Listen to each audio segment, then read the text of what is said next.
ये क्लास थोड़ा लंबा होगा क्योंकि ये थोड़ी सी इंटरेस्टिंग फैक्ट है जो आपको समझना है एंड जिंदगी में ये बहुत काम आएंगे। तो इसमें बहुत सारे केस स्टडीज एक्सप्लेन करते समय ही आएगा, तो थोड़ा सा ये लंबा क्लास होगा, क्लास 5, बट इसको आराम से समझना, धीरे धीरे समझना। Let us now discuss the technique as specified by F.W. Taylor. These are based on the various experiments he conducted during his career. F.W. Taylor के बारे में आपको पता है ना?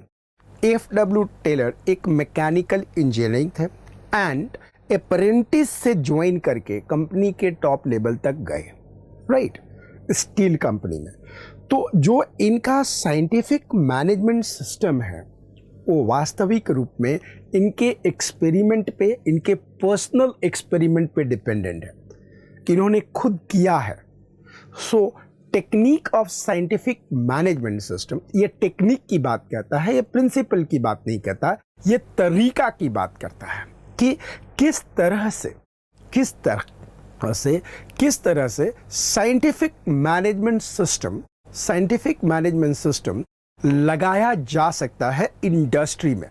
चूंकि इन्होंने इंडस्ट्री के लेवल पे ही काम किया है, इंडस्ट्री के संदर्भ में ही काम किया है, इंडस्ट्री के रेफरेंस में ही काम किया है, तो हम क्या करेंगे, हम यहाँ इंडस्ट्री के रेफरेंस में ही सीखेंगे। ओके, तो अब पहली बात आती है कि टेक्निक कितने हैं। तो देखिएगा, टेक्निक 5 है। टेक्निक ऑफ साइंटिफिक मैनेजमेंट 5 है। किसी किसी बुक में ये नंबर चेंज हो सकता है बिकॉज उन्होंने वर्क स्टडी के पॉइंट को भी टेक्निक का पॉइंट ले लिया है। वर्क स्टडी का जो पॉइंट है, that is method study, emotion study, उसको पॉइंट में ले लिया है। क्योंकि एनसीईआरटी ने पॉइंट ना करके वो हेडिंग दे के चला गया है। आप इसके नंबर के चक्कर में ना पड़िए। अब सबसे पहले यहाँ पे आता है कि टेक्निक्स कौन कौन से हैं। तो टेक्निक्स 5 है और उसके मेमोरी कोड क्या है, ध्यान से देखिएगा। उसका मेमोरी कोड है father sister wife differentiated mentality. यानी कि एक बच्चा जो है वो बड़ा होने के बाद वो सोच रहा है कि मैं इतना बदल क्यों गया। क्योंकि फादर उसको बदलना चाहते हैं, सिस्टर उसको बदलना चाहते हैं, वाइफ बदलना चाहती हैं, और थोड़े दिन के बाद बोलेंगे तुम तो बिल्कुल बदल गए। तो ये वही बात से पीड़ित इंसान कह रहा है टेक्निक में कि father sister wife differentiated mentality. क्या है? Father sister wife differentiated mentality. तो मेमोरी कोड क्या है? एफ का मतलब यहाँ पे देखिए क्या है, 1 F functional foremanship. 1 functional, F बोले तो functional foremanship. 2 standardisation of working condition and simplification. Standardization of working condition and simplification. Standardization of working condition and simplification. 3 work study. अब ध्यान से देखिएगा, वर्क स्टडी में 3 मेथड है। यानी कि वर्क को स्टडी करने का, वर्क को अध्ययन करने का, वर्क को ध्यान देने का 3 मेथड है। 1, इसकी मेमोरी कोड क्या है, ध्यान से सिचुएशन देखिएगा।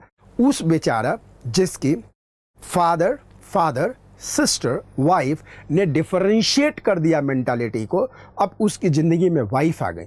अब वहाँ पे वो सावधान है, देखना चाहता है। देखिएगा यहाँ पे वर्क स्टडी का मेमोरी कोड क्या है, वाइफ की माँ, वाइफ की मौसी, वाइफ की ताई और वाइफ की फूफा को अपने घर में नहीं आने देना। तो ये क्या है, अगर वो सचमुच में अच्छा करना चाहता है तो अपने वाइफ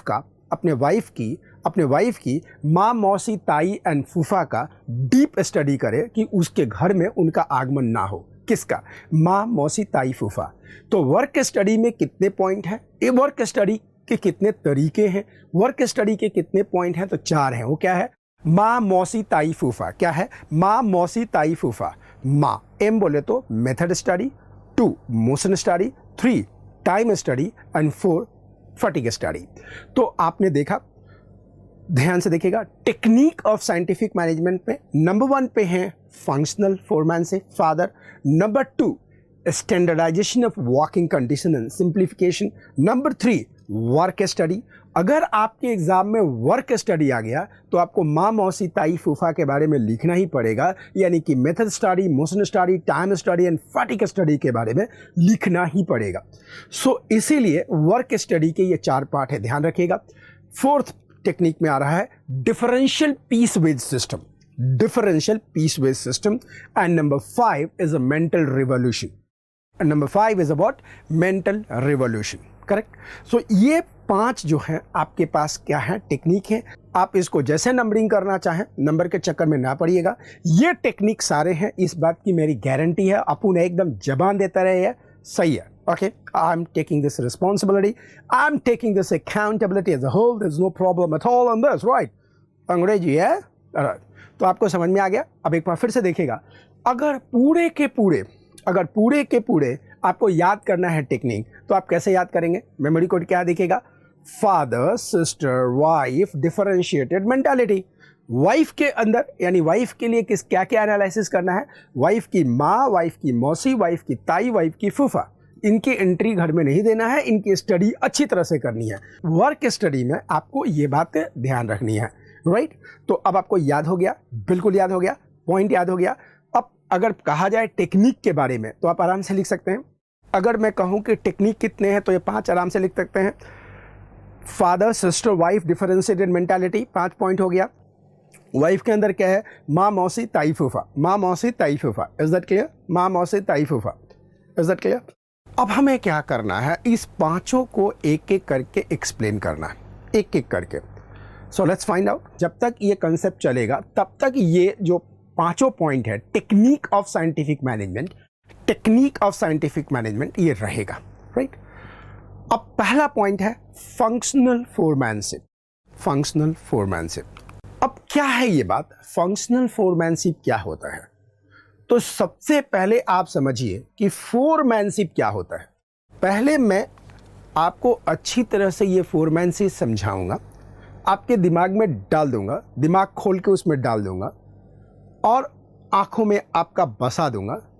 उसके बाद मैं आपको क्या लिखना है एग्जाम में, वो भी मैं आपको लिखवा के जाऊंगा, राइट, कि how to write an exam. देखिएगा, सबसे पहले समझिए कि फोरमैनशिप क्या है। स्पेलिंग क्या है? FOREMANSHIP, foremanship. देखिएगा, फोर, अब इसको तोड़ते हैं, फोरमैन को तोड़ते हैं। Foreman, four, FORE, four, man, man. तो फोर का मतलब होता है आगे, फोर का मतलब होता है आगे, फोर का मतलब होता है आगे, एंड मैन का मतलब है वर्कर, यहां पे वर्कर। अब इसका मतलब देखिए, ये ब्लू कलर एम्प्लॉयज हैं, 1 2 3 4 5 6। हम शुरुआत में करते हैं, 6 लोग एम्प्लॉयज हैं। हमने जो पहला एम्प्लॉयज है, और ये जितने भी ये 6 के 6 जो एम्प्लॉयज हैं, जो 6 के 6 जो वर्कमैन हैं, ये जो 6 के 6 वर्कमैन हैं, ये क्या कर रहे हैं कि ये फैक्ट्री के मैनेजर को देख रहे हैं। They are looking to the factory manager, say factory manager is mister Singh.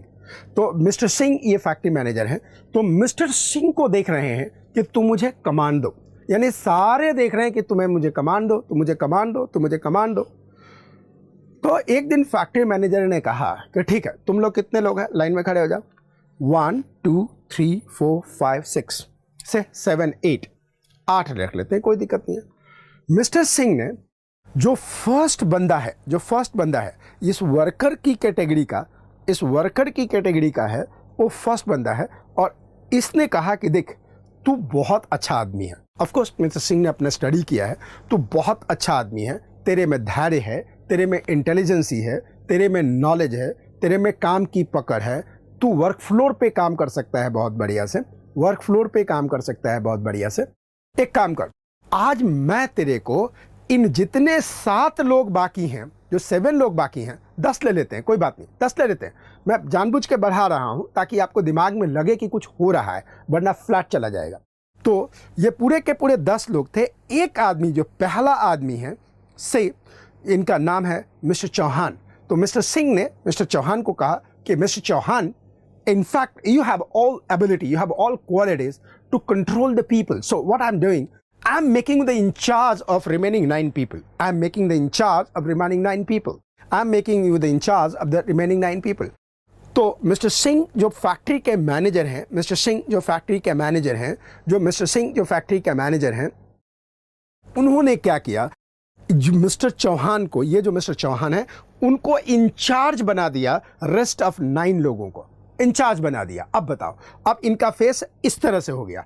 अब पहले ये सारे के सारे किसको देख रहे थे? मिस्टर सिंह को। अब क्या हुआ, सिर्फ चौहान का फेस इधर हो गया। अब ये जितने भी वर्कर हैं किसको फेस कर रहे हैं? चौहान को। So Chauhan became the lowest level manager on the floor, lowest level manager on the floor, lowest level manager on the floor. This person is called the foreman. Foreman क्यों? क्योंकि वर्कर की category में सबसे आगे यही था। तो इस व्यक्ति को, आगे का मतलब नॉट लाइक अ सीक्वेंस में, टैलेंट में, सभी कुछ में, मेरी बात समझ रहे हो ना, भावनाओं को समझो, सबसे काबिल यही था। तो इसको फैक्ट्री मैनेजर ने इसको इंचार्ज बना दिया और इसका नाम रख दिया फोरमैन। यानी कि सारे वर्कर, यानी आपके अंदर जो वर्कर है आपसे गवर्न होंगे, आप उनको बोलेंगे कि क्या करना है, कैसे करना है, किस टाइम पे करना है, कैसे एफिशिएंसी आएगी। एक तरह के आप मैनेजर हैं, आप एक तरह के मैनेजर हैं बाकी के वर्कर के लिए। आपके एग्जाम में क्वेश्चन आएगा कि foreman is a managerial cadre, correct और इनकरेक्ट? करेक्ट। फोरमैन कहां पे काम करता है? ऑफिस में या फ्लोर पे? Floor. That's called the shop floor, that's called the shop floor. Shop floor क्या होता है? जहां पे काम होता है वो शॉप फ्लोर है। एक बात आपको छोटा सा एग्जांपल बताता हूं, इस एग्जांपल को मैं आगे भी कैरी ऑन करूंगा, दैट्स अ केस स्टडी। मैं शॉप फ्लोर समझाने के लिए आपको एक छोटी सी बात बताता हूं। आप में से कितने लोग हैं जो रोटी खाते हैं या रोटी खाया होगा कभी जिंदगी में? सर कैसी कैसी बातें करते हो, सारे रोटी खाते हैं ना सारे, तो ठीक है, अच्छी बात है, खाओ खाओ खाओ खाओ। रोटी कहाँ बनता है? किचन में, रसोई घर में। ये रसोई घर देख रहे हैं ना, ये जो रसोई घर है ना, आप ये देख रहे हैं ना, ये रसोई घर इज ए शॉप फ्लोर। रसोई घर इज ए शॉप फ्लोर, ये शॉप फ्लोर है। तो इसमें काम करने वाले, जो खाना बनाने वाले लोग हैं, चाहे वो सब्जी काटने वाले लोग हैं, चाहे बनाने वाले लोग हैं, चाहे गैस चलाने वाले लोग हैं, ये सारे के सारे शॉप फ्लोर के एम्प्लॉय हैं, शॉप फ्लोर के एम्प्लॉय हैं। उसी तरह से इस किचन के अंदर जो ये स्लैब देख रहे हैं ना, जहाँ से सब्जी काट के रखी हुई है, जहाँ पे गैस चल रहा है, जैसे यहाँ पे नमक है, हल्दी है, आपने देखा होगा अपने घर में, इमेजिन कर सकते हो घर में, सबके घर में किचन है। तो जो स्लैब है ना, जो स्लैब है जहाँ सारी चीज़ें रखी जाती हैं, चूल्हा होता है, वहीं पे सब्जी हो काट के रखते हैं, वहीं पे नमक रखते हैं, वहीं पे तेल रखते हैं, वहीं पे मसाला लगते हैं, वहीं पे चीनी रखते हैं, वहीं पे सब कुछ रखते हैं। तो दैट बिकम असेंबली लाइन, जहाँ पे चीज़ें असेंबल्ड होती हैं, that becomes the assembly line, correct? That becomes the assembly line, correct. तो असेंबली लाइन शॉप फ्लोर पे होता है। शॉप फ्लोर के अंदर यानी किचन के अंदर असेंबली लाइन होता है, किचन के अंदर वो असेंबल्ड होता है। तो जो किचन का जो फ्लैप है, आप क्या कहते हो? फ्लैप कहते हो, स्लैब कहते हो, जो भी कहते हो। अपन लोग तो गांव के आदमी, अपन को तो एकदम घर पे नीचे बैठ के बनाते थे, तो अपन लोग उसी को बोलते थे ना। आप लोग बड़े बड़े आदमी हो, आप लोगों के किचन में चिमनी फिमनी सब लगा रहता है, राइट? जो फैक्ट्री का लुक देखता है, फैक्ट्री में भी चिमनी होता है ना, आपके घर के किचन में क्या होता है? चिमनी होता है। तो इसका मतलब आपका घर का किचन भी जो है वो क्या है? वो फैक्ट्री है जिसमें रोटी बनता है, दाल बनता है, thousands of the chemical reactions happens, right? The whole kitchen is a shop floor. The whole kitchen is a shop floor and the slab is about the assembly line. तो फैक्ट्री के अंदर यानी कि ये जो वर्कर है, ये जो फोरमैन है, ये हमेशा किचन में काम करता है। इसका काम ही किचन में है, इसका काम ही शॉप फ्लोर पे है, इसका काम ही फैक्ट्री है। अब ये देखो, ये है मारुति का शॉप फ्लोर, आपको दिख रहा है? ये शॉप फ्लोर मारुति का है। ये अशोक लेलैंड का शॉप फ्लोर है, ये अशोक लेलैंड का शॉप फ्लोर है। ये JSPL रायगढ़ का शॉप फ्लोर है, ये रायगढ़ का शॉप फ्लोर है। यहाँ पे काम हो रहा है शॉप फ्लोर, ये इनका शॉप फ्लोर है। तो ये जो वर्कर काम कर रहे हैं, ये देख रहे हैं सारे वर्कर फैक्ट्री में काम कर रहे हैं एकदम। तो इस वर्कर का जो इंचार्ज है, जो इन बाकी के वर्कर को डायरेक्ट करता है कि बताता है कि तुम्हें क्या काम करना है, कैसे काम करना है, और उसके जितने भी क्वालिटीज हैं काम करवाने के, इस पर्टिकुलर मिस्टर चौहान में है। देखिएगा, FW टेलर ने कहा था कि एक फोरमैन में 8 गुण होने चाहिए। ये 8 क्वालिटीज क्या है आपके एग्जाम में आएगा, मैं आपको बाद में लिखवाऊंगा भी। ये 8 क्वालिटीज होना चाहिए। यानी कहने का मतलब कि काम को करवाने की जिम्मेदारी इस फोरमैन की होती है। काम को करवाने की जिम्मेदारी इस फोरमैन की जो होती है।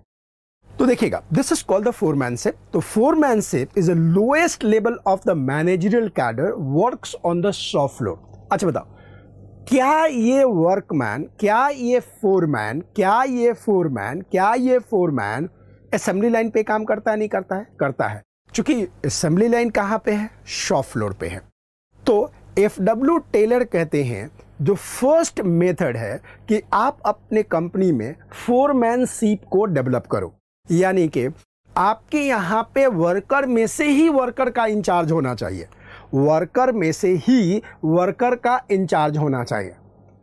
समझ आई बात? अब देखिएगा, एफडब्ल्यू टेलर यहीं पे नहीं रुके। अब आपको शॉप फ्लोर का मतलब समझ में आ गया, आपको असेंबली लाइन का मतलब समझ में आ गया, आपको वर्कर का मतलब समझ में आ गया। अब मैं एक रियल केस स्टडीज लेता हूं, real case studies, right? Real case studies. What is this real case studies I am taking? कि यहां पे एक स्टेटमेंट बोल देता हूं, फिर केस स्टडी लेता हूं। एफडब्ल्यू टेलर ने कहा कि एक वर्कमैन जो है, एक जो फोरमैन है, नॉट वर्कमैन, एक जो फोरमैन है उसमें 8 गुण होना चाहिए, 8 गुण होना चाहिए, 8 क्वालिटीज होना चाहिए, राइट? बट ये तो संभव है ही नहीं कि एक ही व्यक्ति में 8 के 8 गुण हो, एक ही व्यक्ति में 8 के 8 गुण हो, ये तो संभव है ही नहीं ना। बिल्कुल नहीं है, बिल्कुल ही नहीं है, बिल्कुल ही नहीं है। तो उसके लिए एफडब्ल्यू टेलर ने कहा कि हमें पहली बात कि जो फोरमैन है उसको 2 कैटेगरी में बांट देना चाहिए। एक प्लानिंग इंचार्ज फोरमैन जो प्लानिंग करे, और दूसरा functional incharge foreman. Planning incharge foreman में 4 फोरमैन हो हर क्वालिटी पे, एंड प्रोडक्शन इंचार्ज यानी फंक्शनल इंचार्ज फोरमैन के में भी 4 फोरमैन हो, यानी कि एक वर्कर को गाइड करने वाला व्यक्ति 8 हो वर्कर लेवल पे। देखिएगा, फेवल और ये कंट्रास्ट है। फेवल कहता है कि एक ही व्यक्ति कमांड देने वाला होना चाहिए, ये कहता है कि एक वर्कमैन 8 लोगों से कमांड लेगा, यानी कि 8 फोरमैन से कमांड लेगा। हर फोरमैन एक एक क्वालिटी में महारत हासिल किया हुआ है। इससे क्या होगा कि वर्कमैन का टाइम वेस्ट नहीं होगा एंड एफिशिएंटली उस पे काम करेगा। Are you getting a point? Let me tell you the example. The real example यहां पे आ रहा है जिसको आप समझिएगा। ये कंपनी है स्टार पेपर मिल्स। ये जो स्टार पेपर मिल है ये है सहारनपुर में। ये स्टार पेपर मिल आप देख रहे हैं, एंड इसके जो फैक्ट्री मैनेजर है, जो चीफ ऑफ फैक्ट्री है, जिसको प्लांट हेड वगैरह कुछ भी कह दो होता है, ये है मिस्टर सिंह। अब मिस्टर सिंह को काम करवाना है, तो मिस्टर सिंह क्या करेंगे कि वर्कर में से ही, बाहर में से नहीं, वर्कर में से ही 2 फंक्शन क्रिएट करेंगे, एक प्लानिंग इंचार्ज और दूसरा प्रोडक्शन इंचार्ज और फंक्शन इंचार्ज, जो भी है। अब क्या करेंगे कि उन्हीं वर्कर में से ध्यान देंगे कि किसमें क्या गुण है। जिसमें प्लानिंग के गुण हैं उनको प्लानिंग डिपार्टमेंट में रखेंगे, एंड जिनको प्रोडक्शन के गुण हैं, प्रोडक्शन करवाने के गुण हैं, जो फिजिकली फिट एंड फाइन है, उनको प्रोडक्शन इंचार्ज में रखेंगे। यानी कि mister Singh 2 department, 2 function create करेंगे, planning incharge and what, production incharge. अब काफी अंग्रेजी बोलने वाले होंगे, सब प्रोडक्शन इंचार्जेज, क्योंकि प्लूरल हो गया, जो भी ले लो यार incharge. Then what, production incharge. तो फैक्ट्री मैनेजर के पास 2 डिपार्टमेंट हो गया, 2 फंक्शन हो गया, planning incharge and production incharge. इसमें लोग कहां से आएंगे? वर्कर में से ही आएंगे। उनमें जो अग्रणी रहेंगे, जो आगे हैं, वो आएंगे। सो प्लानिंग इंचार्ज के अंदर 4 बंदे होंगे एंड प्रोडक्शन इंचार्ज के अंदर 4 बंदे होंगे और ये 8 बंदे फोरमैन कहलाएंगे। यानी कहने का मतलब कि फैक्ट्री मैनेजर के अंदर 8 फोरमैन हैं, 4 प्लानिंग के फोरमैन हैं एंड 4 प्रोडक्शन के फोरमैन हैं। तो यानी कि ये 8 लोग जितने भी वर्कमैन हैं उनको कमांड करेंगे, उनसे काम करवाएंगे। एंड मिस्टर सिंह किसको कमांड करेंगे? 4 प्लानिंग इंचार्ज को कमांड करेंगे एंड 4 प्रोडक्शन इंचार्ज को करेंगे। यानी मिस्टर सिंह के अंदर कितने लोग आ गए रिपोर्ट करने के लिए? 8। 4 प्लानिंग इंचार्ज के एंड 4 प्रोडक्शन इंचार्ज के। ये फोरमैन है। तो अब बताइए, एफडब्ल्यू टेलर के अनुसार मिस्टर सिंह के अंदर कितने डिपार्टमेंट हो गए? 2। कौन कौन से? Planning incharge and then what? The production incharge. Planning incharge के अंदर कितने फोरमैन होंगे? मिस्टर सिंह के अंदर 4। एंड प्रोडक्शन इंचार्ज के अंदर कितने फोरमैन होंगे? मिस्टर सिंह के अंदर 4। और जितने भी वर्कमैन हैं उनको ये कमांड करेंगे, ये वर्कमैन को कमांड करेंगे। अब एक बात बताइए, अब अच्छी तरह से समझिए। मिस्टर सिंह, ये जो मिस्टर सिंह है ये स्टार पेपर मिल के प्रोडक्शन हेड है, फैक्ट्री मैनेजर है, प्लांट हेड है।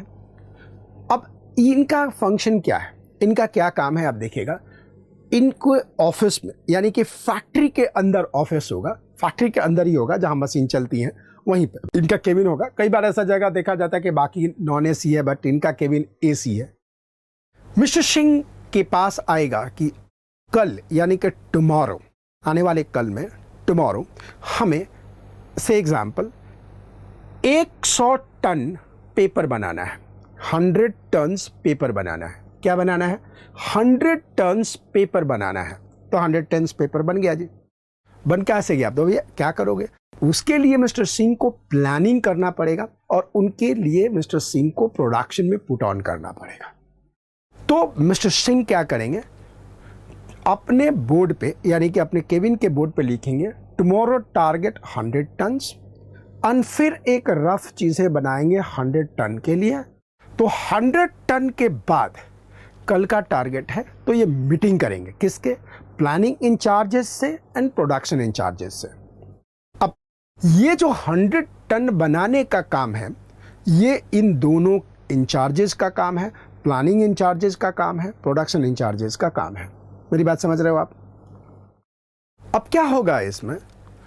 अब प्लानिंग इंचार्ज में देखिएगा 4 जो हैं, 4 फोरमैन हैं। तो पहला फोरमैन इंट्रोडक्शन कार्ड क्लर्क, मतलब कि हमें 100 टन बनाने हैं वो डिसाइड करेगा। ओके। उसके बाद दूसरा जो प्लानिंग इंचार्ज है, दूसरा फोरमैन है, वो रूट क्लर्क, वो रूट बनाएगा कि किस रूट से ये पेपर बनेगा। अब आप कहेंगे सर रूट भी अलग होते हैं। हाँ, अगर मैनुअल बन रहा है सब कुछ तो उसका मैनुअल रूट होता है, जो ऑटोमेटिक हो है उसका ऑटोमेटिक रूट होता है। क्योंकि बनने के जो सीक्वेंस होते हैं हम उसको क्या कहते हैं? रूट। अब रूट क्या होता है, पेपर कैसे बनता है, आप इसको समझोगे ना तो जिंदगी भर ये बस जाएगा। जैसे आप सहारनपुर एरिया में जाओगे तो बहुत बार क्या होता है, पेपर बनाने वाले बैम्बू से बनता है, प्लस वहाँ बाकी जो पेड़ जो पेपर के लिए रॉ मटेरियल बनता है यानी पेपर इंडस्ट्री के लिए, उसके वहाँ पे पॉपुलर की खेती होती है। Popular is the name of the tree, उसकी खेती होती है। तो सबसे पहले उसको बुलाते हैं। तो रूट क्या है?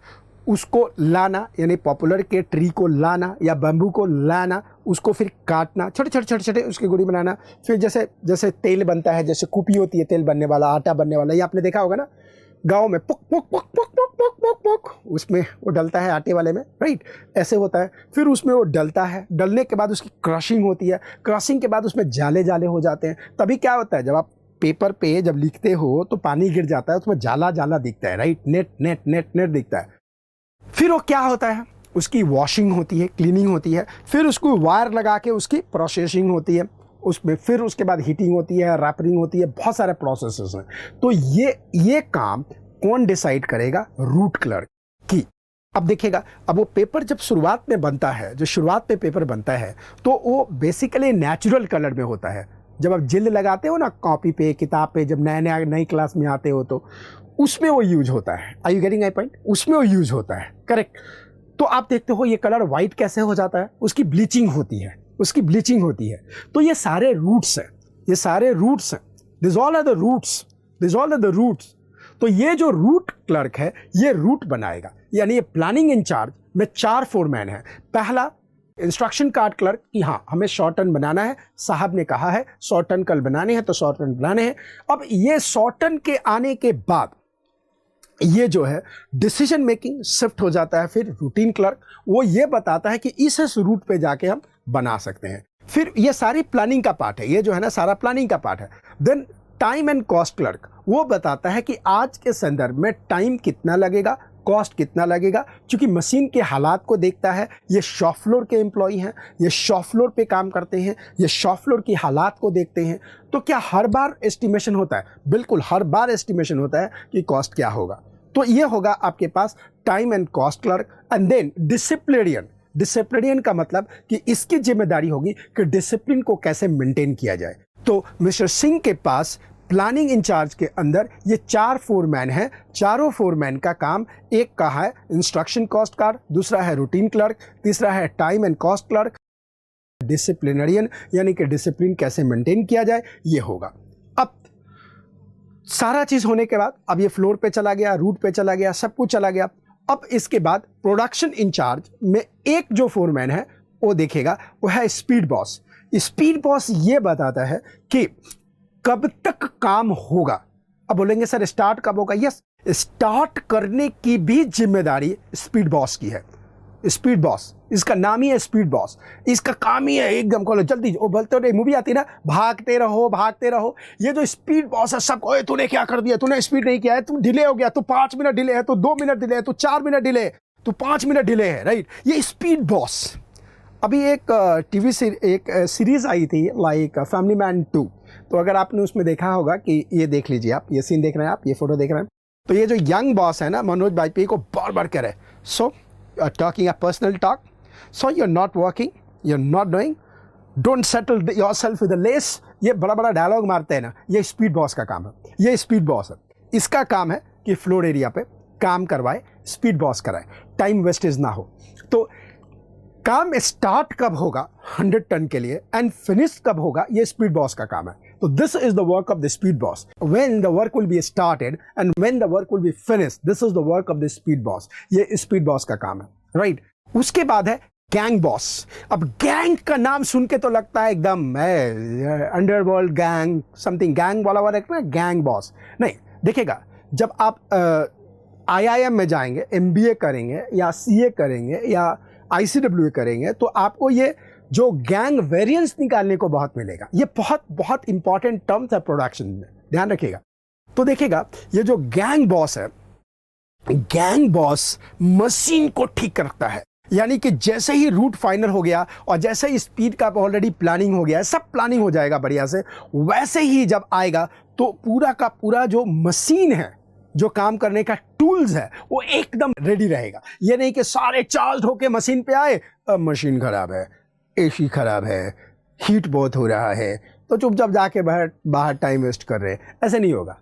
गैंग बॉस की एक ही रिस्पॉन्सिबिलिटी है कि every machine have to be absolutely टंच मतलब देसी भाषा है एब्सोल्युटली परफेक्ट। यानी जो मशीन है, जो रास्ते हैं, जो टूल्स हैं, एकदम चकाचक धमाधम मस्त यूज करने लायक है, एकदम मक्खन की तरह चल रहा है, उसमें कहीं खट खट खच खच खच की आवाज भी नहीं आ रही है। ये रिस्पॉन्सिबिलिटी है गैंग बॉस की। तो आपसे अगर पूछा जाए what is the responsibility of the gang boss, तो आप कहेंगे the gang boss responsibility is to keep all machine absolutely intact, fit and fine. Are you getting point? अब आता है next is the repair boss. तो repair boss का क्या काम है? चलते चलते कोई मशीन खराब हो गई, भैया मशीन है, खराब हो सकती है, चलते चलते रुक गया, चलते चलते कुछ हो गया, चलते चलते कुछ प्रॉब्लम हो गई, तो ये नहीं कि सारा लेबर खाली बैठ गया, ये नहीं कि सारी फैसिलिटी आइडल हो गई, यहाँ पे क्या होगा, रिपेयर बॉस होगा जो इमीडिएटली गारंटी लेगा कि with in A stipulated time, with in a given time और रिपेयर का काम बिल्कुल ठीक हो जाएगा। तो ये काम किसका होगा, रिपेयर बॉस का। देन इज वो इंस्पेक्टर। इंस्पेक्टर का काम क्या है, इंस्पेक्ट करना। जैसे आपके घर में आपकी मदर इंस्पेक्टर हैं, पूछती रहती है क्या कर रहे हो, क्या कर रहे हो। जैसे ही फोन आपके हाथ में देख लिया, मदर पूछनी किसको फोन कर रहे हो, किसको एसएमएस दे रहे हो, किसको व्हाट्सएप कर रहे हो, किससे लगे हुए हो। मदर का काम है ना ये, तो मदर इंस्पेक्टर है। एनीवे, उसी तरह से फैक्ट्री के अंदर प्रोडक्शन इंचार्ज के अंदर एक फोरमैन है जिसका नाम है इंस्पेक्टर। वो क्वालिटी का इंस्पेक्ट करता है, वो क्वालिटी का इंस्पेक्ट करता है, वो क्वालिटी का इंस्पेक्ट करता है, वो क्वालिटी का इंस्पेक्ट करता है, वो क्वालिटी को इंस्पेक्ट करता है। तो मेरी बात आपको समझ में आ गई। ये पूरा सेटअप है। स्टार पेपर मिल में देखें तो मिस्टर सिंह है। मिस्टर सिंह के पास 2 डिपार्टमेंट हैं, planning incharge and production incharge. Planning incharge में 4 फोरमैन हैं, that is instruction card clerk, route clerk, then time and cost clerk, then disciplinarian, and then production incharge में 4 फोरमैन हैं, speed boss, gang boss, repair boss and inspector boss. Right, boss ने लिखा है inspector है, inspector नाम ही अपने आप में बॉस है। ये सभी लोग वर्कमैन को कमांड देते हैं ताकि वर्कमैन से फ्लोर एरिया पे, शॉप फ्लोर पे किसी भी तरह की कोई भी गलती ना हो। तो स्टार पेपर पिल में फिर पेपर निकलता है, आराम से सभी जगह डिस्ट्रीब्यूट होता है। तो this is a functional foremanship, separation of planning and execution function. तो आपके एग्ज़ाम में क्वेश्चन आएगा कि एफ डब्ल्यू टेलर ने शॉप फ्लोर पे 2 डिपार्टमेंट, 2 फंक्शन का जन्म दिया। वो कौन कौन से हैं? तो आप कहोगे प्लानिंग इंचार्ज, आप कहोगे प्रोडक्शन इंचार्ज, आप कहोगे प्लानिंग इंचार्ज में यानी प्लानिंग डिपार्टमेंट में 4 फोरमैन होंगे जिनका नाम होगा instruction card clerk, then route clerk, then time and cost clerk and then disciplinarian. Then उसी तरह से प्रोडक्शन इंचार्ज में आपके पास 4 फोरमैन होगा, the speed boss, gang boss, repair boss and inspector. That's simple GPR, इनका नाम ही GPR है। एनीवे दैट्स व्हाटएवर नेम, जरूरत नहीं है कोड के अंदर कोड डाला जाए। This is the foremanship. तो मुझे लगता है कि फोरमैन का मतलब आपको समझ में आ गया। अब आपको मॉड्यूल में कैसे लिखना है उसके लिए ज़रा सा लिख लीजिए, समझ में आ गया होगा। राइट, बाकी ये जो टेक्निक्स ऑफ साइंटिफिक मैनेजमेंट है, यहाँ पे पूरे के पूरे 5 पॉइंट यहाँ पे टिका हुआ है। एक एक पॉइंट में आपको समझाऊंगा, अच्छी तरह से समझाऊंगा। अगर एक बार आप समझ गए तो आपको एग्ज़ाम में लिखने में दिक्कत नहीं होगी। अब आपको फोरमैन का मतलब समझ में आ गया। 4 का मतलब है आगे, मैन का मतलब है वर्कमैन, यानी कि वर्कर का जो सबसे आगे वाला व्यक्ति है, जो बाकी के लोगों को, बाकी के वर्कर को गवर्न करता है, वो क्या है, फोरमैन है। अब आगे देखते हैं फोरमैनशिप में एफ डब्ल्यू टेलर में क्या करता है। राइट, एफ डब्ल्यू टेलर में क्या कहते हैं, फंक्शनल फोरमैनशिप में ध्यान से देखिएगा। 4 मीन्स आगे और सामने, मैन मीन्स द वर्कर। बोले तो वर्कर के ग्रुप का पहला वर्कर जो सभी वर्कर पर नज़र रखता है उसे हम फोरमैन कहते हैं, FORE, फोरमैन कहते हैं। अब एग्जाम में लिखने का स्टेटमेंट आ गया जो आपको लिखना है। Foreman is the lowest ranking manager. समझ में आ गया, lowest ranking manager.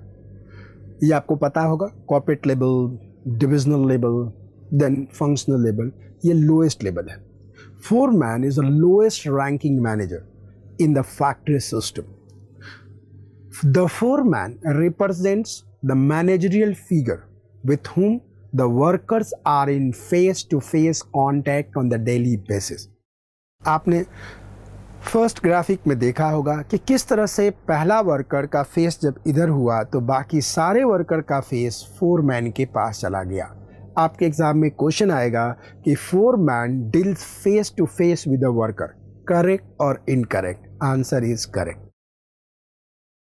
Taylor concentrated on improving the performance of this role in the factory setup. In fact, he identified a list of qualities of the good foreman or supervisor and found that no single person could fit them all. यही बात आपको बार बार कह रहा था कि F.W. Taylor ने इस foreman में 8 गुण यानी सर्वगुण संपन्न देखने की कोशिश करी। तो ये सारे के सारे गुण एक फोरमैन में नहीं मिले, तो इन्होंने क्या किया कि 8 फोरमैन की ही पोजीशन खड़ा कर दिया। अब पहले बात देखना है कि क्वालिटीज ऑफ फोरमैन क्या था।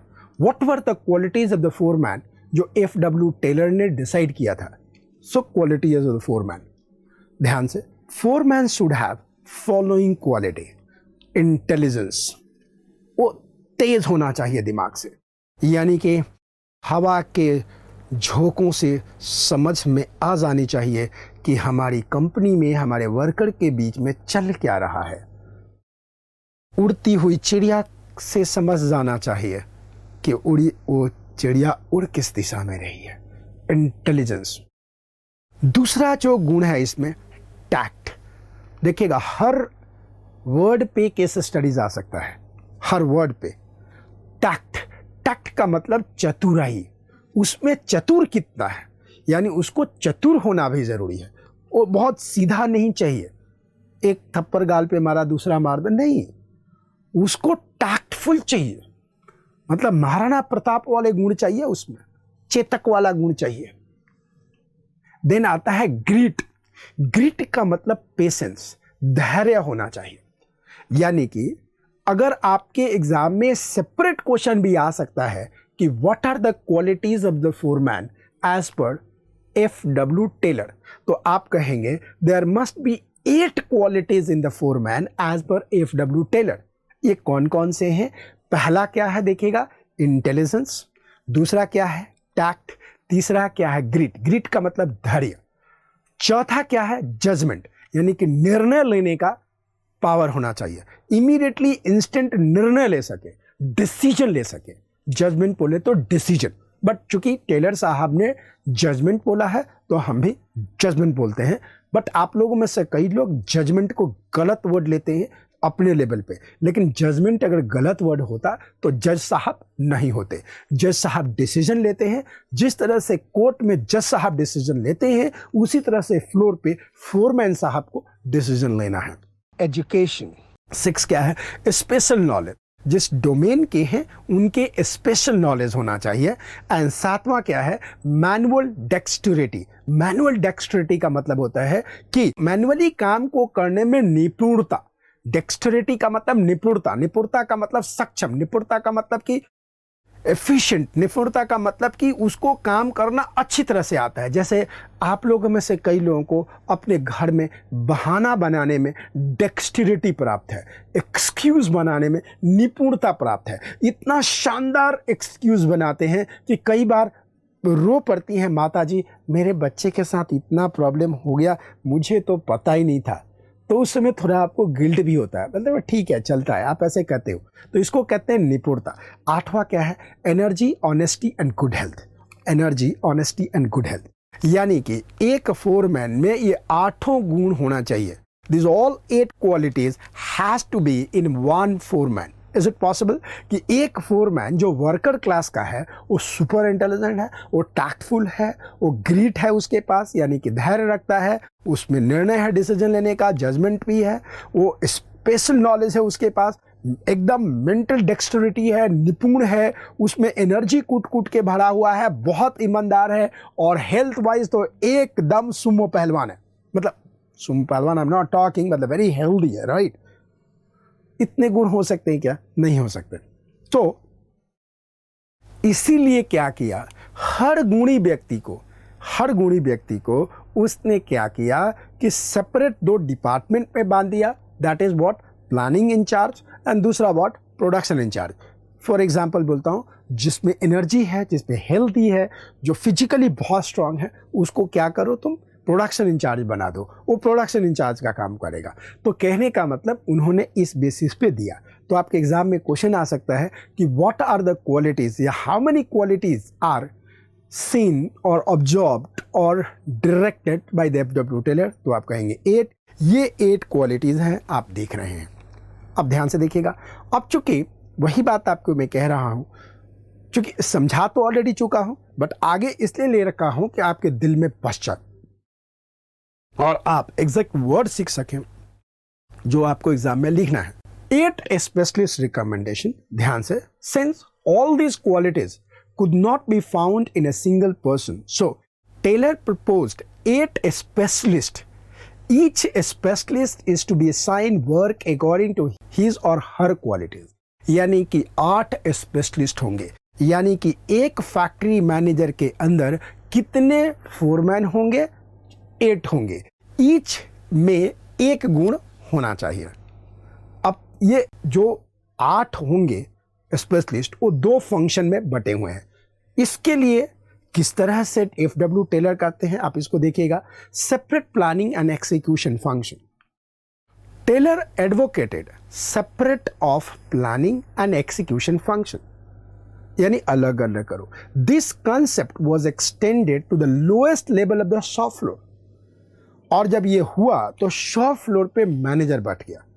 It was known as a functional foremanship, यानी फंक्शनल फोरमैनशिप में 2 फंक्शंस हैं, planning function and execution function. समझ में आया? फॉर एग्जाम्पल, कैसे ये क्रिएट किया जाएगा? Those with the technical mastery, intelligence and the grit, मतलब धैर्य, may be given the planning work, and those with the energy and good health may be assigned the execution work.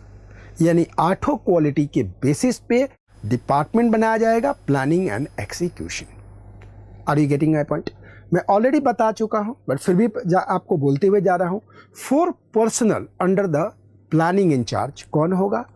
1 instruction card clerk, providing instruction to the worker, जो instruction बताएगा।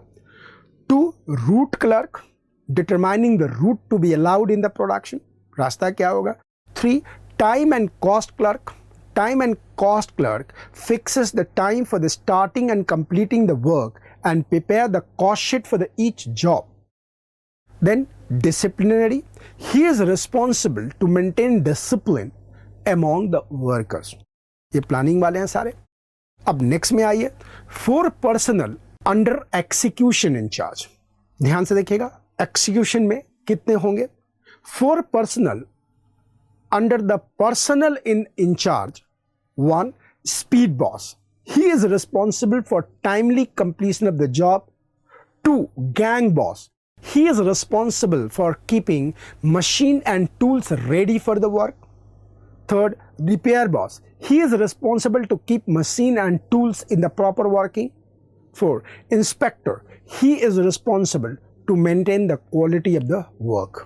Conclusion, ध्यान रखिएगा। conclusion, functional foremanship is an extension of the principle of division of the work and a specialization to the shop floor. Each worker will have to take the order from these 8 foremen in the related process or function of the production. तो ये conclusion भी आपका हो गया। सो बेटा एक बात बताइए, फोरमैन के बारे में अगर लिखने के लिए आ जाए तो कैन यू राइट? से यस, राइट। तो यानी कि पहला टेक्निक फोरमैनशिप हो गया, पहला टेक्निक फोरमैनशिप हो गया, राइट। अब हम चलते हैं दूसरा टेक्निक, स्टैंडर्डाइजेशन। क्या करते हैं? स्टैंडर्डाइजेशन। देखो, स्टैंडर्डाइजेशन का मतलब क्या होता है? आप भी अपने जिंदगी में स्टैंडर्डाइजेशन को मिस करते हो। कभी आपने गौर किया है कि आपके स्कूल में एक जो बच्चा है जो मैथ का क्वेश्चन कर रहा है, वो 2 मिनट में कर देता है। क्यों? क्योंकि उसने अपने मेंटल स्टैंडर्ड सेट किया है कि ये जो पर्टिकुलर मैथ है 5 मिनट में से ज़्यादा इस क्वेश्चन में नहीं लगना चाहिए। उसने एक टाइम स्लॉट स्टैंडर्डाइज कर दिया है। F.W. टेलर भी कहते हैं कि इंडस्ट्री के अंदर हर एक्टिविटी का स्टैंडर्डाइजेशन होना चाहिए कि कितना टाइम लगेगा, कितना कॉस्ट लगेगा, यानी कि एक स्टैंडर्ड टाइम ज़रूर होना चाहिए। देन ओनली एफिशिएंसी आएगा। आप भी देखो, एक चैप्टर आप करने बैठते हो, अगर आपने स्टैंडर्ड बना रखा है कि मुझे इतने देर में कर देना है तो वो उतने देर में कर देते हो, वरना दिन भर उसी में लेके बैठे रहते हो। कई लोग तो कहते हैं सर वीक लग जाता है, सप्ताह लग जाता है। एक दिन एक्साइटेड होते हैं, मोटिवेशनल स्टोरी सुनते हैं, you can do, you must set your goal, goal is a very important in life, you are excited and you set the goal, right? But what happened? You set the goal for a day and you keep the same work for a month. Means what? You are lacking execution. But F.W. Taylor was not like you. F.W. Taylor used to say that boss एक बार जो standard बन गया उसके अंदर काम होना चाहिए। अगर वर्कर ने काम नहीं किया तो वो वर्कर इनएफिशिएंट वर्कर कहलाएगा। That worker will be turned out to be inefficient worker. तो जो सेकेंड टेक्निक है साइंटिफिक मैनेजमेंट का, वो कहता है स्टैंडर्डाइजेशन। स्टैंडर्डाइजेशन होना बहुत ज़रूरी है। मॉड्यूल क्या कहता है देखो, scientifically a set standard must be formed for every activity. Plant में जो भी एक्टिविटी होता है उसके लिए एक सेट स्टैंडर्ड होना चाहिए। Standardization refers to the process of setting a standard for every business activities.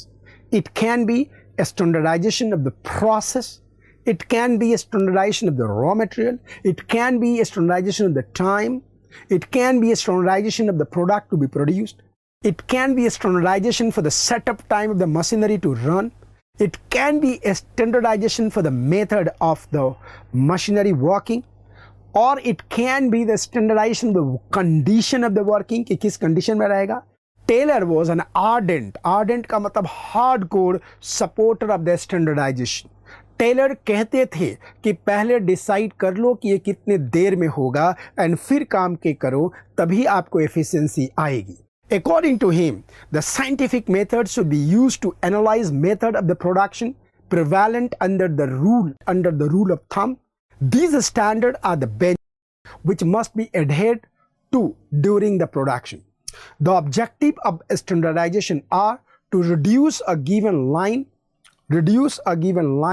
or product to fixed type, sizes and the characteristic, to establish interchangeability of the manufactured part and the product, to establish a standard of excellence and the quality in the material, to establish a standard of the performance of the man and machine.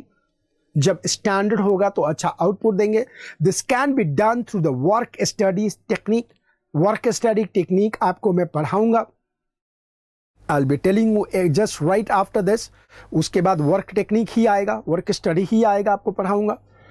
Study technique which include the time study, motion study, fatigue study, the method study. Of course, we are going to discuss this in the just nothing coming point. It may be pointed out that even the contemporary technique of the business process, including re-engineering, kaizens, and the benchmark, are aimed at the standardization of the work. ये आपके लिए आगे के लिए है। Contemporary का मतलब आज जैसे बेंचमार्क पैदा हुआ। बेंचमार्क जब आप हायर स्टडी में आएंगे, आप IIM में जाएंगे, आप CA में जाएंगे तो बेंचमार्क आप पढ़ेंगे। बेंचमार्क कुछ भी नहीं होता है, ये अंगूठा निकालो क्या है, I am the best comparison to यानी कि एक व्यक्ति होगा जिसे कंपेयर किया जाएगा। स्टैंडर्डाइजेशन होना चाहिए। ये जो स्टैंडर्डाइजेशन का कंसेप्ट है जो आप पढ़ रहे हैं, ये कोई नया अनोखा नहीं है। आप देखिए आपके घर में भी क्या है, आपकी मम्मी मौसी के बच्चों से कंपेयर करते हैं नहीं करते हैं, तो मौसी का बच्चा स्टैंडर्ड हो गया जिससे कंपेयर किया जाता है। जो आपके पापा हैं अपने दोस्तों के बच्चा से कंपेयर करते हैं नहीं करते, उनके जो दोस्त के बच्चे वो स्टैंडर्ड हो गया। तो हर कोई ये स्टैंडर्ड सेट करता है, बस फैक्ट्री में नहीं होता। तो F.W. टेलर कहते हैं फैक्ट्री में स्टैंडर्ड सेट होना चाहिए, बेंचमार्क होना चाहिए, कंपैरिजन होना चाहिए। आज के युग में इसी को बेंचमार्क के नाम से कहा जाता है। बेंचमार्क मतलब कि जिससे आप कंपेयर कर सकें। और कई बार तो आप देखिएगा, कई बार आपके जो दोस्त होते हैं ना, वो बड़े कमीने होते हैं। आपके घर में आके ना उनको श्रवण कुमार बनने की ज़रूरत होती है। दोनों पाँव छुएंगे, मिठाई लेके आंटी के लिए ले आके आएंगे, और आपकी मदर ऐसे आपको देखती हैं, ऐसे देखती हैं कि जैसे देखो इसका दोस्त तो मुझे समझता है, यही नहीं समझता है ना। हाँ सर, आप बिल्कुल सही कह रहे हो। तो वो बेंचमार्क बन जाता है, वो स्टैंडर्ड बन जाता है। तो this is called standardization, right. अब स्टैंडर्डाइजेशन के अंदर ही दूसरा है सिंप्लीफिकेशन। सिंप्लीफिकेशन क्या है? स्टैंडर्डाइजेशन का ही सब पॉइंट है। सिंप्लीफिकेशन क्या कहता है कि जब स्टैंडर्डाइजेशन हो जाता है तो काम करने में आसानी हो जाती है, काम करने में आसानी हो जाती है।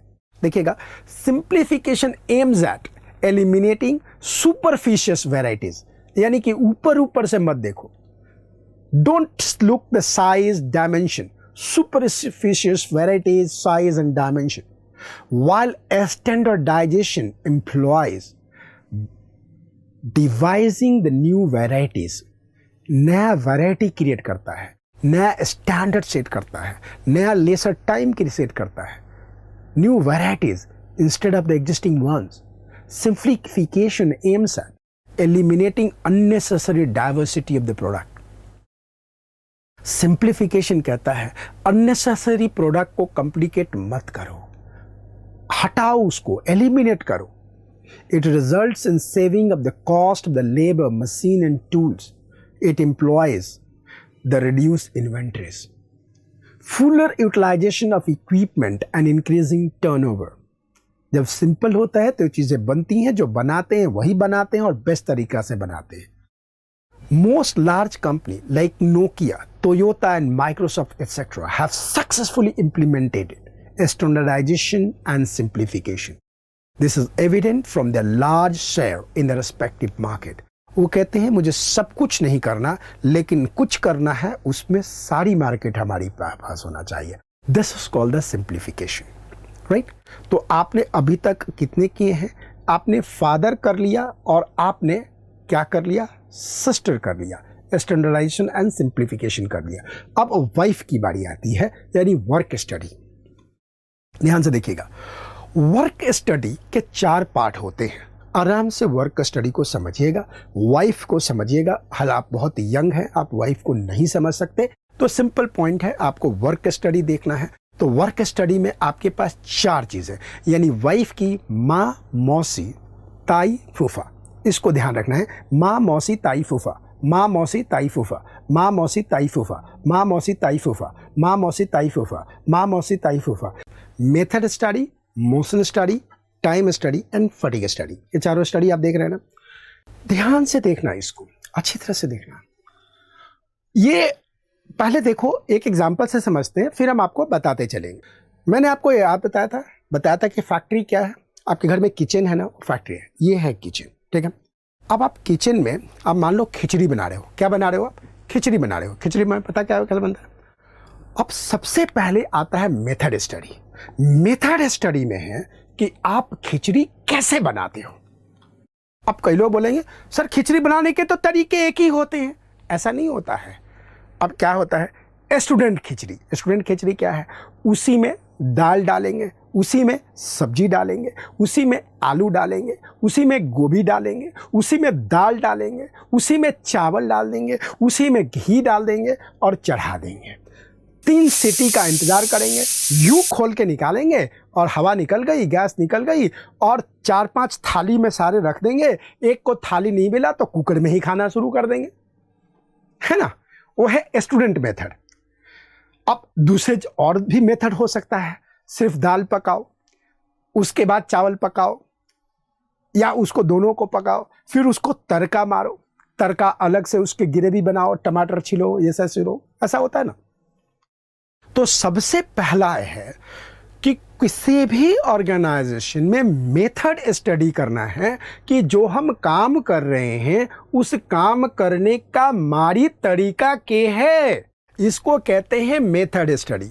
ये मेथड स्टडी शुरुआत हो जाएगा रॉ मटेरियल को लाने के मेथड से फिनिश गुड बनाने के मेथड तक।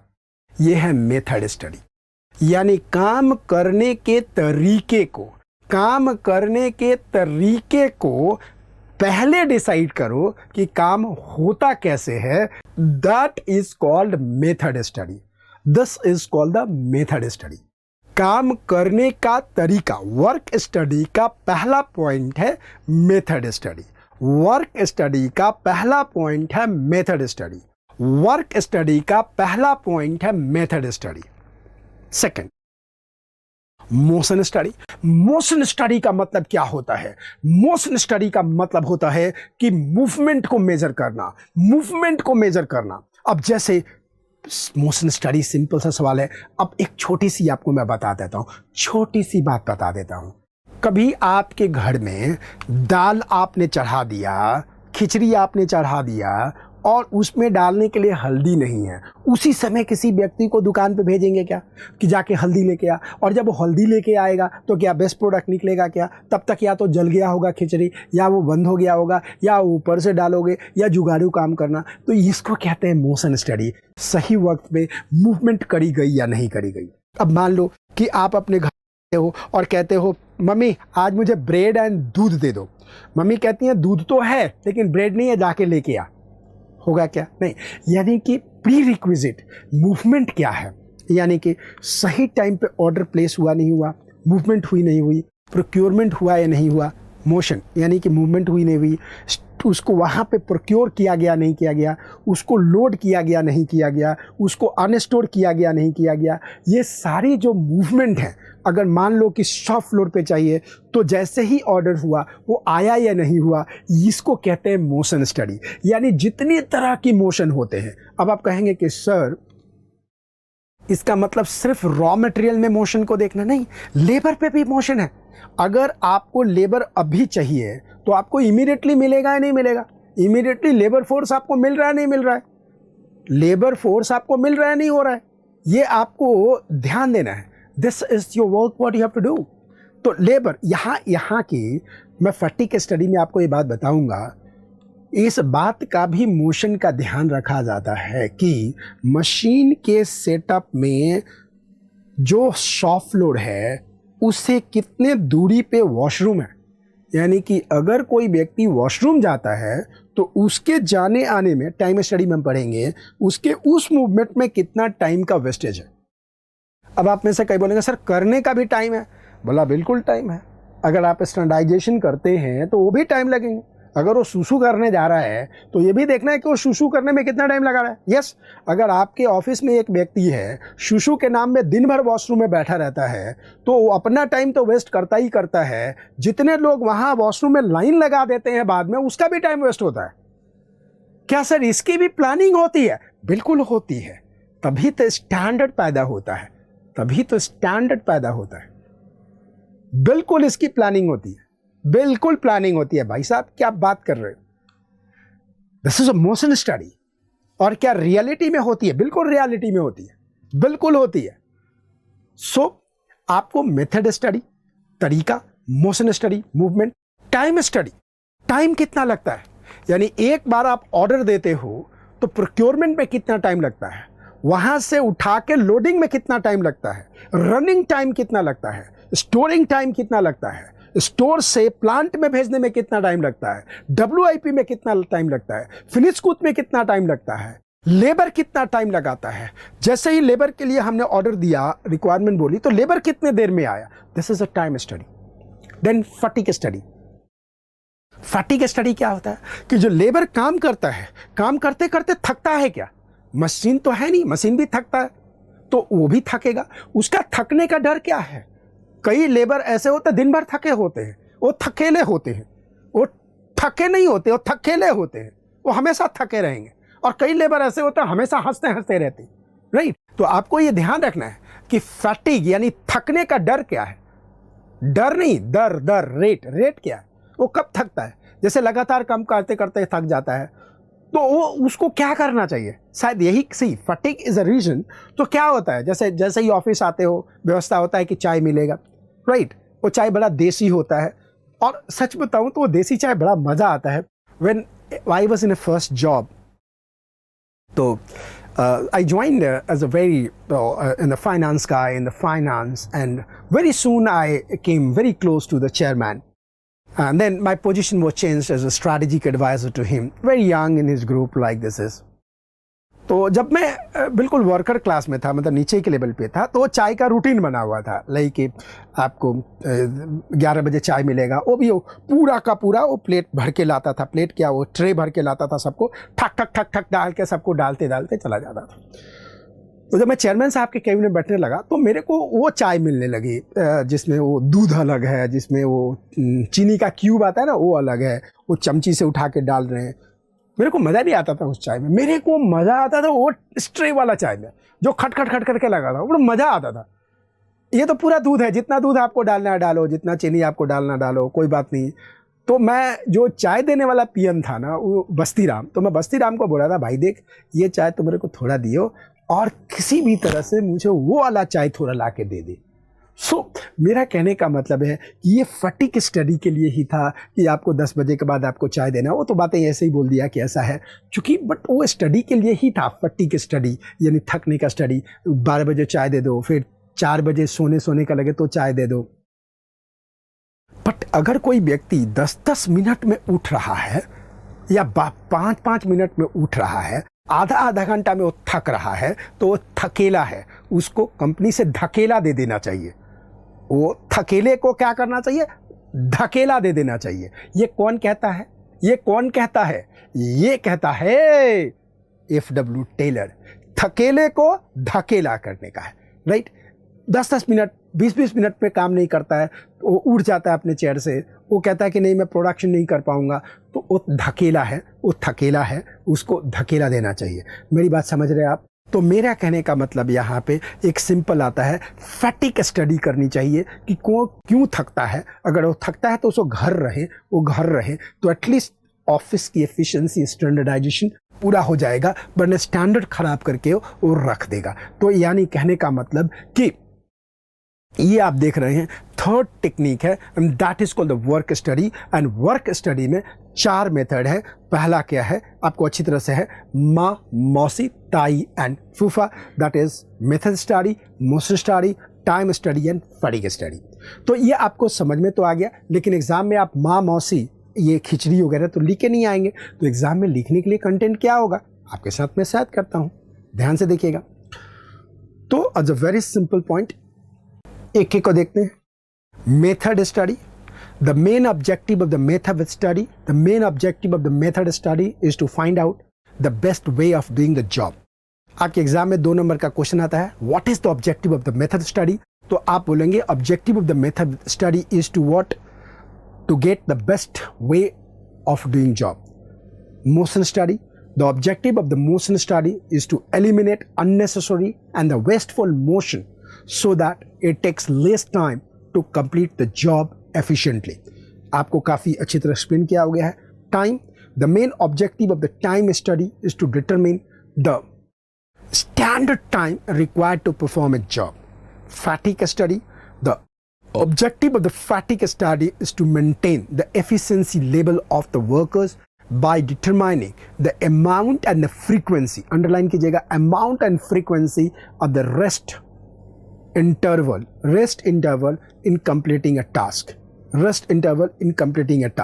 ये छोटी छोटी आपको बातें यहाँ पे बता दिया गया।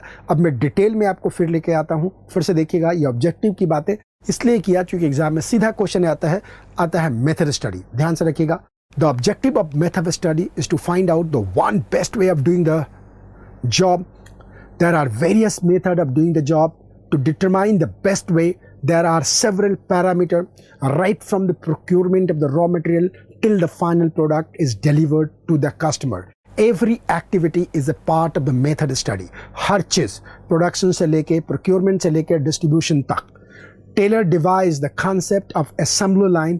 आपको पता है assembly line क्या होता है? By using method study. Ford Motor Company used this concept very successfully. Even now, auto companies are using it. The objective of the whole exercise is to minimize the cost of production and maximize the quality and satisfaction of the customer. For this purpose, many techniques like the process charts and operation research etc. are used. For designing a car, the assembly line productions would entail deciding the sequence of the operation, place for main, machine and the raw material, etc. All this is a part of the method study. ये सारे के सारे method study में आएंगे. Next is coming what? The motion study. Motion study refers to the study of the movement like lifting, putting object, sitting and changing position, etc. which are undertaken while doing a typical job. Unnecessary movement are sought to be eliminated so that it takes less time to complete the job efficiently. On close examination of the body motion, for example, it is possible to find out the motion which are productive, motion which are incidental, like going to the store immediately when the production is on run. Motion which are unproductive has to be cut. Taylor used stopwatches and the various symbols and color to identify different motions. Taylor ने colour use किया. Taylor इतना strict था कि कौन से employ washroom में जाके कितना देर में बैठ के आता है इसका भी ध्यान रखता था. आप कहते हो सरे तो हद हो गई, बिल्कुल हद हो गई. दो motion studies Taylor was able to design the suitable equipment and tools to educate the workers on their use. The result achieved by him were truly remarkable. Third one, white में time study. It determined the standard time taken to perform a well-defined job.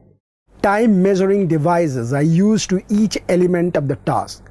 The standard time is fixed for the whole of the task by taking the several reading. This method of the time study will depend upon the volume and the frequency of the task, the cycle time of the operation and the time measurement cost. The objective of the time study is to determine the number of the workers to be employed, frame suitable incentive scheme and determine the labor cost.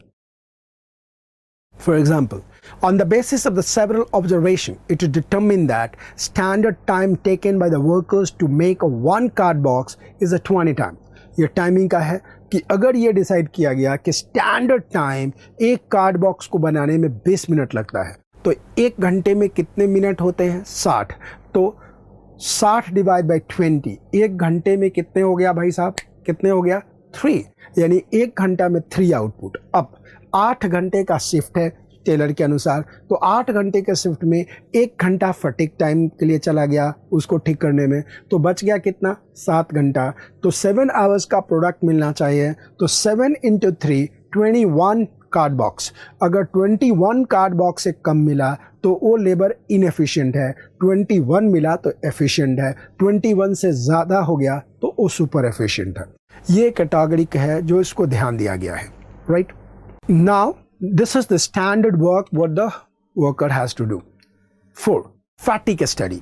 A person is bound to feel the tired physically and mentally if he does not rest while working. देखिए ये सारी चीज़ें समझा चुका हूँ, फिर भी ये क्यों लिखवा रहा हूँ, क्यों बोल रहा हूँ? क्योंकि इसमें से किसी भी वर्ड को निकाल के आपका केस स्टडीज आ जाएगा. और आज के दिन में अगर दुखती रग है बच्चों का तो सिर्फ वो है केस स्टडीज एंड MCQ. तो अगर ऊपर ऊपर समझा के चला जाऊँ और वर्ड टू वर्ड आपको नहीं कराऊँ तो केस स्टडीज में आपकी मार पड़ जाएगी. So rest interval will help one to regain stamina and work again with the same capacity. This will result in increased productivity. Fatigue study seeks to determine the amount and the frequency of the rest interval in completing the task. कितना time and कितनी बार वो rest लगता है. There can be many causes for the fatigue like long working hours, बिना break का, doing unsuitable work, उसको मज़ा नहीं आ रहा, उसको काम करना कुछ और कह रहा था, कुछ को करने के लिए कुछ और दिया रहा है, फटीक है. Having uncordial relations with the boss, boss के साथ नहीं पड़ती, बॉस बार बार उसको उंगली कर रहा है कि तेरे को करना है, तेरे को करना है, तेरे को करना है, उस समय भी फटीक का रेट ज़्यादा होता है. और बैड वर्किंग कंडीशंस, लोगों में चुगलीबाजी की ज़्यादा है, टॉप लेवल को चुगलीबाजी को कान का कच्चा है तो उसमें भी फटीक ज़्यादा होता है. Such hindrances in the good performance should be removed. इस तरह के हिंड्रेंसेस को हटा देना चाहिए. तो मुझे लगता है कि मेथड या टेक्निक ऑफ साइंटिफिक मैनेजमेंट के आपने फोरमैनशिप कर लिया, आपने स्टैंडर्डाइजेशन कर लिया और आपने साथ में वर्क स्टडी कर लिया. अब वर्क स्टडी के बाद आता है differential piece wage system. Differential piece based system क्या होता है? जब आप IIM वगैरह में जाएंगे, CA में जाएंगे, तो आपको ये पढ़ने को मिलेगा और ये फॉर्मूला निकल के आएगा कि एक एफिशिएंट वर्कर और एक इनएफिशिएंट वर्कर में कितना डिफरेंस होना चाहिए। व्हाट इज डिफरेंशिएशन होना ही चाहिए, और टेलर कहते हैं कि ये डिफरेंशियल ज़्यादा होना चाहिए ताकि इनएफिशिएंट वर्कर को पिंच करे कि मैं भी डिजर्व कर सकता था। तो ध्यान रखिएगा, ये है differential piece based system. Taylor was a strong advocate of the piece based system. एक बार फिर से समझिए पीस बेस्ड सिस्टम का मतलब क्या है।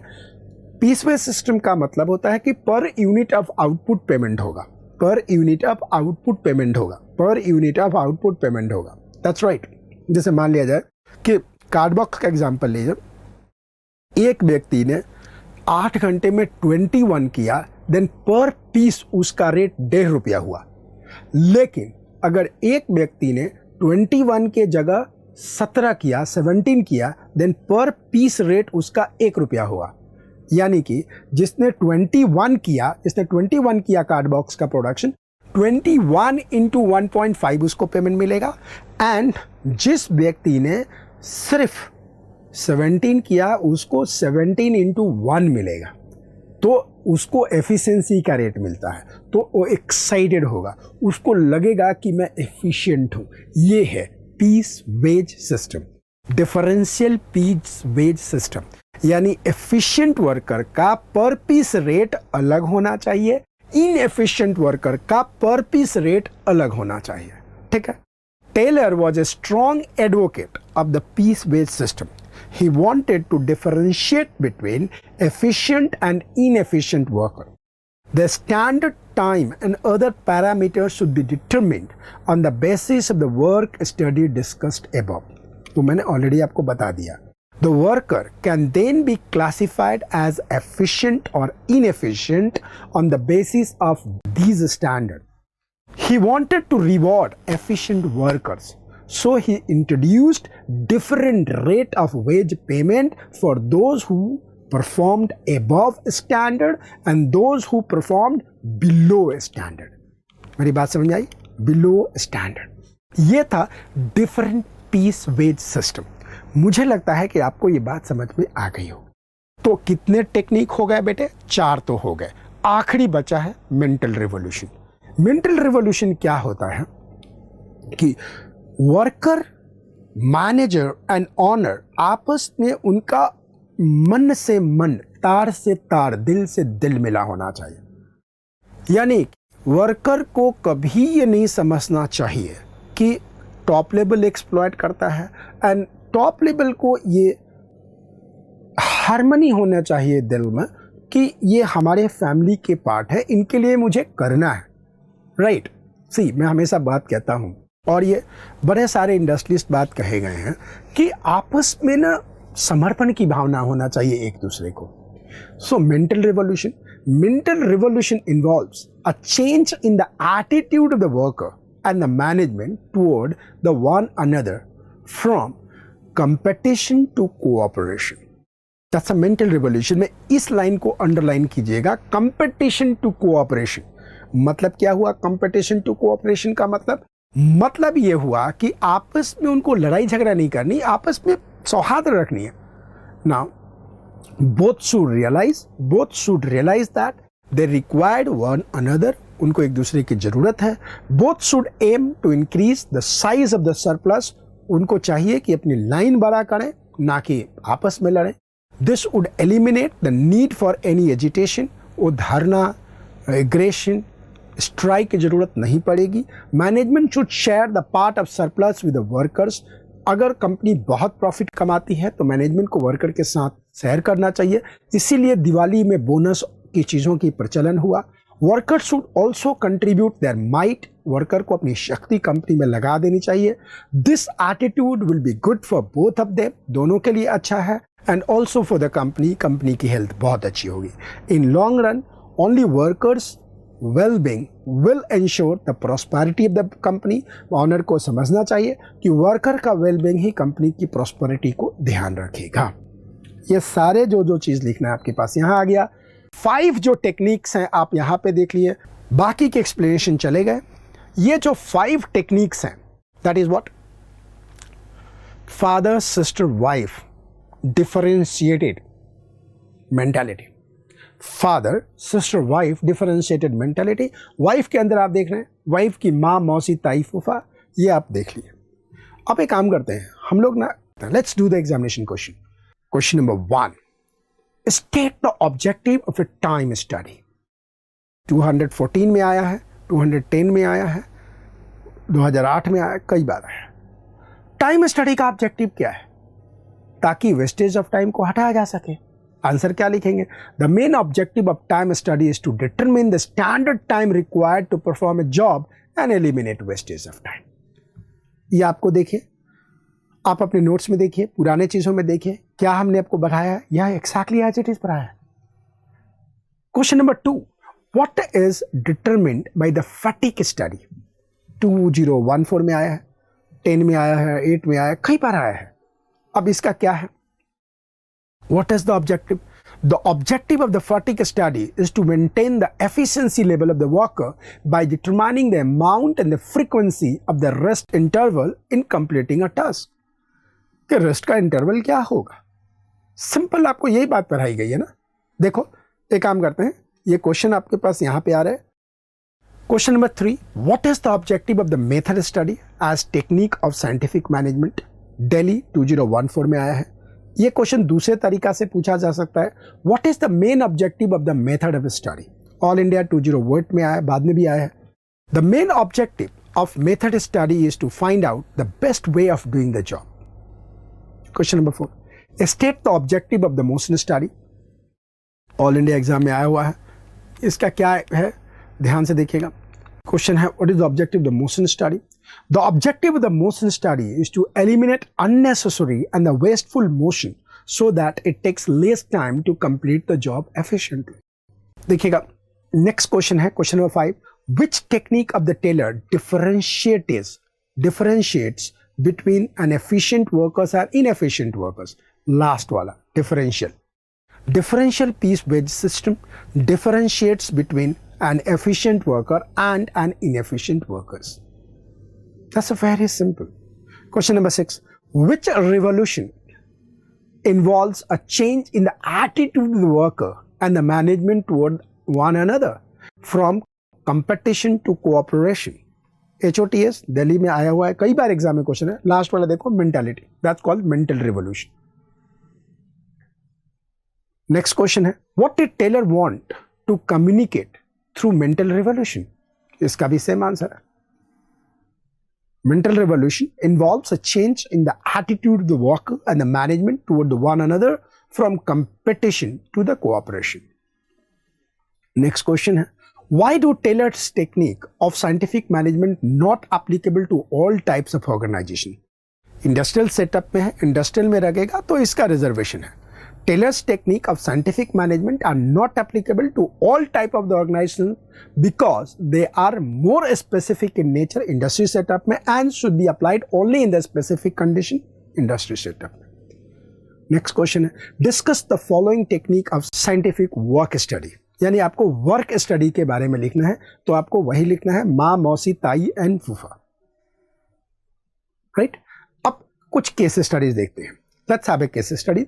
ये केस स्टडीज के बारे में है और ये पूरा केस स्टडीज आप देख रहे हैं और आपको पहले ही बताया हुआ है आपको कि जब भी आपको केस स्टडीज लिखना हो तो सबसे पहले रिक्वायरमेंट पढ़िएगा।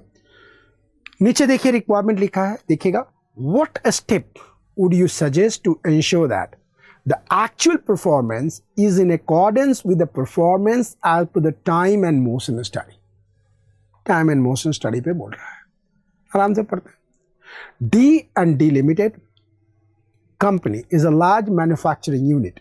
Recently, company had conducted the time and motion studies. उसका मतलब आपको पता है time and motion study का, and concluded that on an average a worker could produce 120 unit per day. However, it has been noticed that the average daily production of the worker in the range of 80 to 90 units. अब बताओ क्या time and motion study ने क्या दिया? Time and motion study ने दिया कि performance सही नहीं है। Following steps should be taken to ensure that the actual performance is in accordance with the performance as per the time and motion study. 1. Deciding how much time is normally required to perform a certain job. दिया हुआ है. Determining a fair's work. Then determining the number of the workers to employ according to amount of the work. Next, study the movement of an operator of a machine involved in a task with a view to eliminate useless superficial movements. So this was a technique of the scientific management. Technique of scientific management यही है. This is simple. Father, sister, wife, differentiated mentality. अब wife में किसको देखना है? Wife की माँ, wife की मौसी, वाइफ की ताई एंड वाइफ का फूफा. बस यही आपके पास 3 है. सो अब अगर आपसे कोई क्वेश्चन पूछता है कि क्या आपको टेक्निक ऑफ साइंटिफिक मैनेजमेंट आता है, तो आप कहते हैं बिल्कुल अच्छी तरह से आता है. So if you understood, thank you very much. God bless you. दिल से.